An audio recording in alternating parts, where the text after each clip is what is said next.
2018 के जाते जाते बाजार में अच्छी चाल देखने को मिल रही है। निफ्टी फिर 11,000 के करीब जाने की कोशिश कर रहा है। उम्मीद है नए साल में तेजी और जोर पकड़ेगी। नए साल के पहले हफ्ते में आपको कहां दाव लगाना चाहिए जिससे आपको शर्तिया मोटा मुनाफा मिले, इसके लिए हमारे 3 मेहमान आपके लिए लाए टेक्निकल चार्ट्स पर ऐसे मजबूत शेयर जिनमें पैसा लगाकर आप अच्छे खासे गेन्स, अच्छा खासा मुनाफा वसूल कर सकते हैं।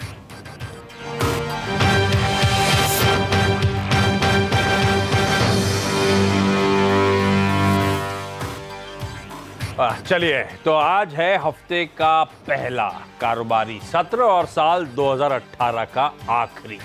तो बड़ी रिस्पॉन्सिबिलिटी है आप तीनों पर सर। आज के 3 गेस्ट पता है कौन आपको? kiranjadhav.com के CMD Kiran Jadhav, LFS broking के राजेश सतपुते और चॉइस ब्रोकिंग के सुमित बागड़िया। आप सबका स्वागत है। और हफ्ते की कमाई तो करनी है, साथ साथ अगर हो सके ना सर, तो आज की पार्टी के लिए कुछ पैसा मिल जाए तो ऐसा भी कोई ट्रेड बता दीजिएगा। आज शाम थोड़ा खर्चा ज्यादा होता है, लेकिन इस समय दिक्कत वाली बात यह है कि बाजार ऊपरी स्तरों से आज के हाईज थे 10,925 के आसपास के। अब ऊपरी स्तरों से हम ठंडे पड़ रहे हैं। इनफैक्ट इस समय तो हम निफ्टी लाल टिक पे कामकाज करता हुआ नजर आएगा। तो 25 + 40 65-70 पॉइंट जिनके हाई से हम इस समय नीचे ट्रेड करते हुए। ऐसे में किरण, सारे शुरुआती गेन्स हम गवा रहे हैं, हाई से ऑफ हाईज ट्रेड कर रहे हैं अच्छे खासे प्रेशर के साथ।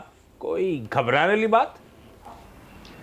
आफ्टरनून आशीष जी, मेरा मानना है कि घबराने वाली बात नहीं है। आज बहुत गैप से खुले थे, इसलिए वो थोड़ा सा प्रॉफिट बुकिंग देखने को मिल रहा है और वॉल्यूम भी और बहुत कम देखने को मिल रहे हैं। सारे छुट्टी के मूड में और न्यू ईयर सेलिब्रेशन के मूड में देखने को मिल रहा है। तो इस हालत पे मेरा मानना है कि एक रेंज में निफ्टी रहेगा और डेरिवेटिव डेटा भी यही अभी बता रहा है। करीबन नीचे में हम 10,850 लोअर साइड्स में एक बहुत अच्छा सपोर्ट है और ऑन द हायर साइड 10,900। तो इसी रेंज में हम आज का दिन बिताते नजर आ जाने चाहिए। ठीक बात। हाँ, हो सकता है लोग, जैसे मेरे प्रोड्यूसर साहब कान में बता रहे हैं, हो सकता है लोग शाम की पार्टी के लिए अभी से मुनाफा बनना शुरू भी कर चुके होंगे। लेकिन हाँ, आज ध्यान रखें 31 तारीख और इनफैक्ट 1 तारीख लो वॉल्यूम, लो पार्टिसिपेशन। हिस्टोरिकली हर साल ऐसा देखने को मिलता है। कई सारे लोग हॉलीडेज पे होते हैं। दुनिया में कई सारे इक्विटी मार्केट्स बंद होते हैं, जैसे आज चाइना हुआ, कॉस्पी हुआ, निक्केई हुआ, यानी कि जापान और साउथ कोरिया के मार्केट जो हुए सब बंद है, कामकाज ठप है। तो पार्टिसिपेशन वैसे ही लो है। तो शायद लो पार्टिसिपेशन, लो वॉल्यूम्स, उसका असर आप देख रहे हैं। ज्यादा उसमें ज्यादा घबराने वाली बात नहीं है। लेकिन राजेश, क्या फिर इसका मतलब वो जो मोमेंटम हमने पकड़ा था 11,000 11,200 की हम बात कर रहे थे, वो मोमेंटम इंटैक्ट है ना? देखिए, 2 चीज़ें आशीष।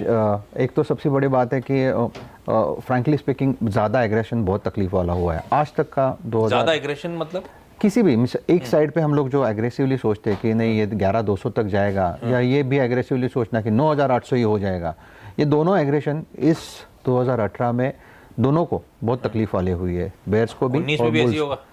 19 तो और ज़्यादा तकलीफ वाला है क्योंकि इलेक्शन है। उसमें ये US चाइना का ट्रेड का वॉर चल रहा है। तो बहुत सारी इश्यूज है। हम लोग सिर्फ डोमेस्टिक इशू को देख के चलते थे तो सब अच्छा था। आजकल ग्लोबल इश्यूज के ऊपर ज्यादा बहुत इंपॉर्टेंस देना पड़ता है। ट्वीट का असर है। टेक्निकल फंडामेंटल्स की बात कर रहे हैं, देख लीजिए। सर, फ्रैंकली स्पीकिंग हम लोग भी नहीं देखते थे, फंडामेंटल ज्यादा सोचते नहीं थे, सिर्फ टेक्निकल पे काम होता था और डेरिवेटिव्स पे होता था। लेकिन आजकल सब देखना पड़ता है। अगर आप नहीं देखो, गलती से आपने क्रूड को निगलेक्ट कर दिया और उस पर कॉल दे दिया, तो समझ में आता है कि यार मेरा कॉल तो बायस जो है लॉन्ग साइड पे था और क्रूड का बिहेवियर देख के तो सुबह 5% नीचे खुला। तो ये बहुत ज़्यादा होता है। तो हमको बहुत सोच समझ के आजकल कॉल देना पड़ता है। तो coming back to your question, देखिए टेक्निकली जो है मुझे लगता है 10,940 10,950 ये एक इम्पॉर्टेंट लेवल है। लेकिन मैं समझता हूँ जब तक ये 11,000 पार नहीं करता तब तक वो एग्रेशन हमारे कॉल्स में दिखना थोड़ा डिफिकल्ट है, क्योंकि ये भी हमें समझना पड़ेगा कि हम लोगों ने जो शुरुआत की है वो 10,000 से की है और तो 10 हफ्ता तो वसूल हो जाएगा ना? हफ्ता तो वसूल हो जाएगा, तो अपनी चिंता नहीं है। ठीक है। ये बात सही है। अच्छा, वैसे ट्रम्प ट्वीट फ्राइडे सैटरडे को जो आया वो तो फिर भी इंकरेजिंग है। होप्स जाग गए कि हालात शायद सुधर जाएं फाइनली दोनों चीन और यूएस के बीच में। लेकिन हाँ, इंपॉर्टेंट, अच्छा इलेक्शन ईयर की बात कर दी, हिस्टोरिकली ध्यान रखें जब भी आम चुनाव होते हैं ज्यादातर वो साल बाजारों के लिए अच्छा होता है। इलेक्शन का कुछ भी आउटकम हो, एक बार बाजार उसे पचाने के बाद हमेशा तेजी दिखाता है, इस बात का ध्यान रखें आप। तो 2019 है तो इंटरेस्टिंग साल ट्रेडिंग के लिए। अच्छा, अभी भी बाजार में जब दबाव है, मिड कैप्स आधे % की मजबूती के साथ कामकाज कर रहे हैं, तो सुमित मान के चलूं ना, मिड कैप की पार्टी तो कंटिन्यू होने वाली है अभी। हाय, गुड आफ्टरनून आशीष। वेल देखिए, मार्केट्स में हमें लगता है कि 2019 में शुरुआत से ही अच्छी तेजी देखने को मिलेगी। तो मिड कैप भी फॉलो करेंगे, मिड कैप स्टॉक्स के अंदर भी एक अच्छा अपमूव देखने को मिलेगा और इंडेक्स के अंदर भी यहाँ से एक अच्छा अपमूव देखने को मिलेगा। आने वाले 2 से 3 महीने में ही हमें एक अच्छा अपमूव देखने को मिलना चाहिए, जिसमें इंडेक्स में हमें ऐसा लगता है और हमारा कन्विक्शन भी है कि हमें नए हाईज देखने को मिलेंगे। तो प्रेजेंट लेवल से अगर कोई भी गिरावट देखने को मिलती है 100-150 पॉइंट की, तो उस गिरावट में खरीदारी के मौके ढूंढे। सीएमपी में भी बाई की सलाह रहेगी और ऊपर में हमें जल्दी ही लगता है 11,700, 11,800 या शायद 12,000 तक के लेवल्स इंडेक्स के अंदर जल्दी देखने को मिल सकते हैं। हो सकता है ये 3 से 4 महीने के अंदर भी हो जाए। अच्छा, आज हैं 4 + 4 8 9 10 11 पिक्स, सुमित की 3 पिक्स हैं। क्यों, आप स्टॉक्स नहीं मिल रहे थे? 31 दिसंबर है, मूड नहीं था ज्यादा काम करने का?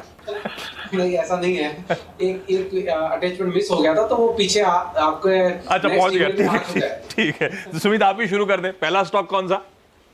देखिए, पहला स्टॉक है एफएमसीजी स्टॉक्स में से आईटीसी।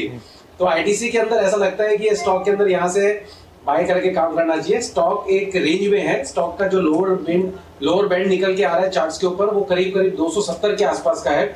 जब तक ये सपोर्ट्स नहीं टूटते तब तक स्टॉक के अंदर बाय साइड में रहना है। और स्टॉक के अंदर जो ऊपर में रेजिस्टेंस है वो है 290 का। एक बार 290 का लेवल तोड़ेगा तो ये 310 तक का स्तर हमें जल्दी ही दिखा सकता है। आईटीसी के अंदर पैटर्न ब्रेकआउट भी देखने को मिल रहा है, तो ये स्टॉक के अंदर बाइंग की सलाह रहेगी। कोई भी 5-7 रुपए की गिरावट देखने को मिले तो खरीदारी करें। नीचे में 270 का ट्रेडिंग के लिहाज से स्टॉप लॉस लगाएं, ऊपर में 310 तक के लेवल्स आने वाले दिनों में देखने को मिलने चाहिए।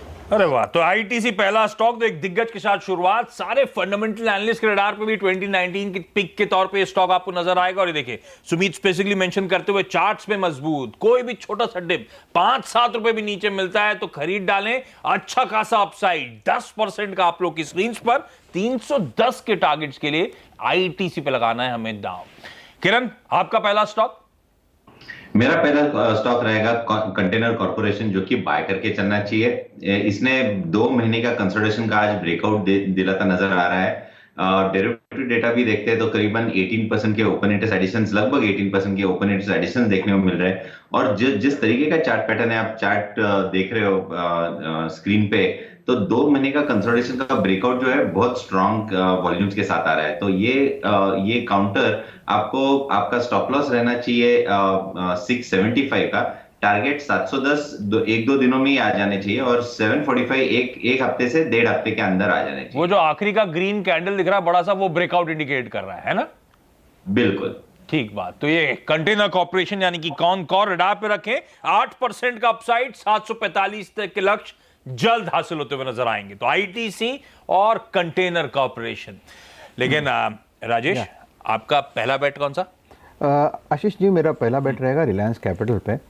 इनफैक्ट बहुत अच्छा कंसोलिडेशन हमने रिलायंस कैपिटल पे देखा। अगर आप चार्ट यहाँ पे लगाओ तो इस देखिए, इसमें एक क्लियर कट ब्रेकआउट दिखता है। जो फॉलिंग चैनल है उसको इसने ब्रेकआउट दिया है। अगर आप आरएसआई लास्ट का डॉट ऊपर यस अभी निकला है वो, और ऊपर जो ब्लैक लाइन आ रही है वो 200 DMA है, तो वहां तक जाने की प्रोबेबिलिटी है, जो कि करीबन 265 के आसपास का लेवल दिखता है। तो अगर यहाँ पे हम लोग सोचे कि यहाँ से बाय करना है तो 210 का स्टॉप लॉस मेंटेन करना चाहिए।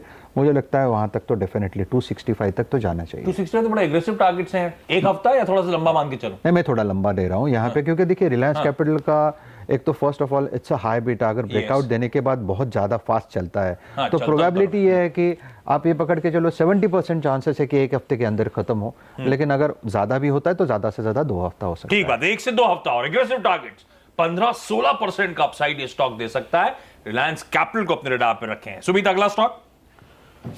दूसरा स्टॉक है सीमेंस। सीमेंस के अंदर पिछले कई दिनों से मोमेंटम देखने को मिल रहा है। स्टॉक ने नीचे में बेस बनाया है, एक डाउनसाइड का चैनल बन रहा था इसके अंदर, उसका इसने ब्रेकआउट दिया है ऊपर की तरफ। स्टॉक 200 DMA के ऊपर आ चुका है और ऐसा लगता है कि ये स्टॉक आने वाले 1 से 1.5 महीने के अंदर यहाँ से 100 से 125 रुपए की तेजी दिखा सकता है। स्टॉक चल रहा है 1040 के आसपास, सीएमपी पे इसके अंदर बाइंग कर सकते हैं। सीएमपी से शायद अगर 30 पॉइंट की गिरावट मिलती है तो खरीदारी के मौके उसमें ढूंढे। ऊपर में जैसे ये 1060 के ऊपर निकलता है तो ये स्टॉक के अंदर हमें ऊपर में 1125 और 1185, 1125 और 1185 ये लेवल्स हमको जल्दी स्टॉक के अंदर देखने को मिल सकते हैं।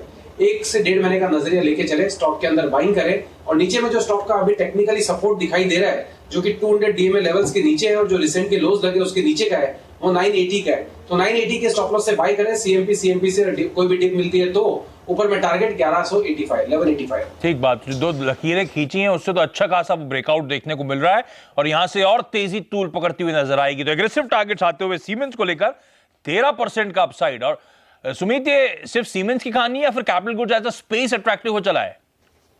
कैपिटल गुड्स ऐसे स्पेस सभी स्टॉक्स के अंदर हमें मोमेंटम देखने को मिल रहा है, तो सभी के अंदर थोड़ी थोड़ी चाल देखने को मिल रही है। सीमेंस को इसके लिए चुना क्योंकि ये ओवरसोल्ड था और सडन अप मूव इसके अंदर आया है, तो ये थोड़ा सा ज्यादा भाग सकता है। हाँ, मैं इसीलिए भी पूछ रहा था क्योंकि मैं ऐसी कल संडे को पढ़ाई कर रहा था तो उसमें देख रहा था जब भी जनरल इलेक्शंस होते हैं उससे पहले कुछ सेक्टर्स हैं जो स्पेसिफिकली बहुत बज करते हैं।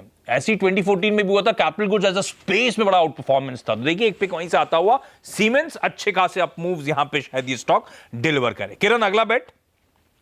ये भी कैपिटल गुड्स का एक काउंटर है, कमिंस। ये बाय करके चलने की सलाह होगी क्योंकि हमने देखा है कि अगस्त के टॉप्स, फिर नवंबर के टॉप और दिसंबर के टॉप, ये चार्ट पे दिख रहा है आपको ट्रेंड लाइन। ये इसने एक इंपॉर्टेंट रेजिस्टेंस क्रॉस किया है और जो आखिरी की लाल कैंडल देखने को मिल रही है वो अभी की है, जो कि वो वापस हमेशा होता क्या है, ब्रेकआउट देने के बाद वो टेस्ट होता है। तो वो टेस्टिंग बहुत जरूरी है। अगर टेस्टिंग वो होती है और ये सपोर्ट्स होल्ड करते हैं और फिर निकलता है स्टॉक तो एक बहुत बड़ी रैली आपको देखने को मिल सकती है। तो इस लिहाज से कमिंस बाय करना चाहिए। स्टॉप लॉस नजदीक का है 840 का, 895 के टारगेट्स एक हफ्ते के अंदर आपको देखने को मिलेंगे। तो ये जो टेस्टिंग हो रही है, जो आप कह रहे हो सपोर्ट होल्ड करना, तो ये वापस आके सपोर्ट पे होल्ड कर रहा है अभी ये स्टॉक? कन्विक्शन आ गया ना? सपोर्ट पे ही ट्रेड कर रहा है, तो एक बहुत बहुत बेहतरीन लेवल है निवेशकों के एंट्री करने के लिए। ठीक बात। तो कमिंस 5% का अपसाइड, 895 के टारगेट्स। तो कैपिटल गुड्स पे सीमेंस और कमिंस जैसे स्टॉक तो रखें अपने रेडार पर। राजेश, अगला स्टॉक? देखिए अगला जो काउंटर होगा वो सन टीवी है।